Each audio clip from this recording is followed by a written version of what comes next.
We took a 2007 Chevy Cobalt on the brink of going to the junkyard, and now we're road tripping it from the middle of Kansas all the way to Phoenix, Arizona. Well, we made it to Arizona. Welcome back to the channel. Thanks for tuning in. We're gonna give you a rundown of the projects we did to save this car from the junkyard and get it ready for a 13-hour road trip journey. We paid $1,100 for this Cobalt to save it from the junkyard, and there's two main reasons that it was headed there. Number one, the transmission was having major issues.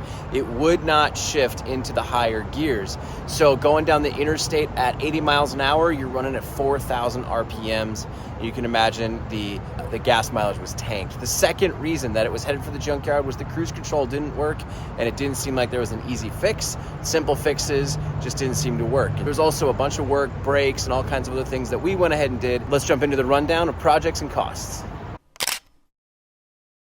Biggest priority was brakes. It was major brake shake on this thing. So we did that first, brake pads and rotors. And also we took the hubcaps off because they rattle like crazy, and we gave it a custom matte paint job with a rattle can, project. So my friend Chris from Dozer's Garage helped me out with that. Pretty awesome paint job, for a rattle can. All this cost about 125 bucks for the rotors, pads, and I found the can of spray paint in my garage.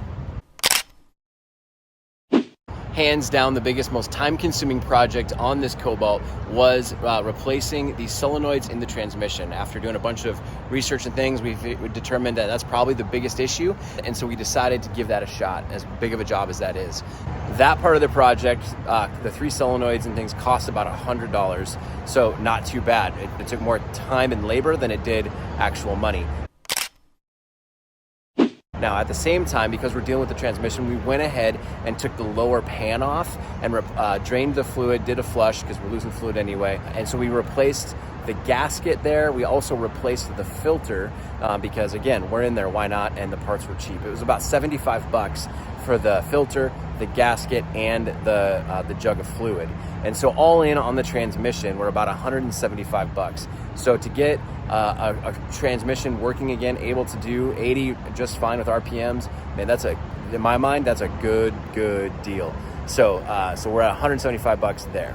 Then we had a couple smaller projects that were pretty cheap and pretty quick.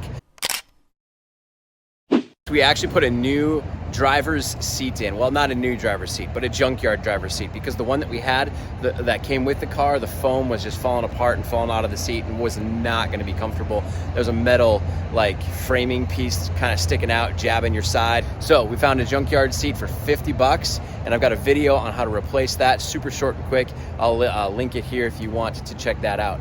Anyway, it's 2 bolts, easy removal, good to go. And for the price and a comfortable seat, 50 bucks, well worth it.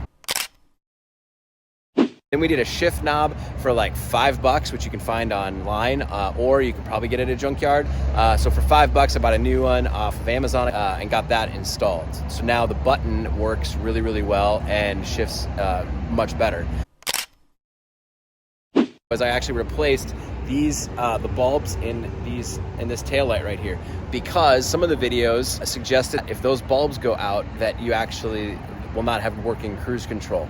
And I did have one of those bulbs out, and so I thought, can't hurt. So I went ahead and replaced all 3 bulbs. Didn't affect my cruise control, unfortunately, but now I have working taillights. Yay! The next project we did was a new windshield and wipers. You absolutely gotta love a clear windshield. When we bought this, there was a massive crack all the way across the front, going right up, all vertically, right up in front of the driver, and it was super annoying, and the sun would hit that, of course, just right and glare right in your eyes. And so we were able to get the windshield, and we got a new set of wipers, Duralast, thanks AutoZone for your help on that, for $220. So we got a guy in our area that does windshields, really super awesome deal, 180 bucks, and then 20 bucks each on the wipers.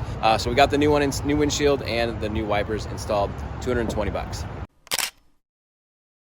I've been talking about the cruise control not working, and so what I ended up doing was taking it to a shop. And honestly, we had to get my daughter to college, and we were out of time. And they were able to diagnose that the little ring, the little plastic ring that holds the brake light sensor in place on the brake pedal for telling the cruise control whether or not cruise should be disengaged or engaged was broken. I replaced the brake light switch itself thinking that was the problem, but it turns out that it was the retainer clip that was messed up and it was not holding the brake light switch in the correct position.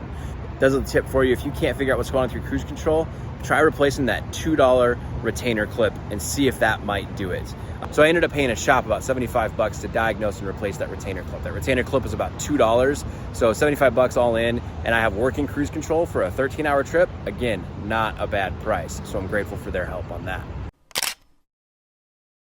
And this leads me to my next project. This one was a little surprise for my daughter. We got some new headlights. Ooh, yeah, look at that. Yeah, the other ones were completely fogged over. Gross. And these are super shiny, super great. I got these on Amazon. 116 bucks for the set, so we'll call it 120 probably. And I got both of those installed pretty easy. Didn't have to use any new light bulbs or anything because the old ones still worked great. So 120 bucks on the headlights, which are a huge upgrade. The last project we did was we put new tires on. I know I already showed you the paint job on the other side, but we got some new Douglas something or others with some really great tread, brand spanking new from Walmart. Did that for the roadside assistance nationwide because she's going to be in Phoenix and we're not, and so that way she can get them fixed anywhere, anytime. Cost on the tires, the whole set, the roadside assistance, all those features was about 325 bucks for this set of tires. Totally worth it because the tires that were on it were just shot. Never would have made it here to Phoenix, and I wanted to be sure we were safe. Didn't want to be in a situation where we're on the side of the road. So here's the real question then. How much did we actually spend and invest on this vehicle? Well, here's the answer. We spent $1,110 in parts for this vehicle and the little bit of labor we spent on the cruise control. But most of this, 90% of it, 95% of it was done by me and my daughter or other friends helping out and making it happen. So thank you to those of you who did help. But here's the all-in on this car to get it ready and for my daughter to use at college. We purchased the car for $1,100. We spent $1,110 on parts and labor. So that's $2,210 all in, and in today's used car market, that is phenomenal here in 2022. I'm super impressed, super proud of it, and really grateful that we were able to make this happen. Whatever you got going on, remember, you got this. We made it all the way, and the car ran great. So way to go, 2007 Chevy Cobalt, for the win. 10 out of 10. 10 out of 10.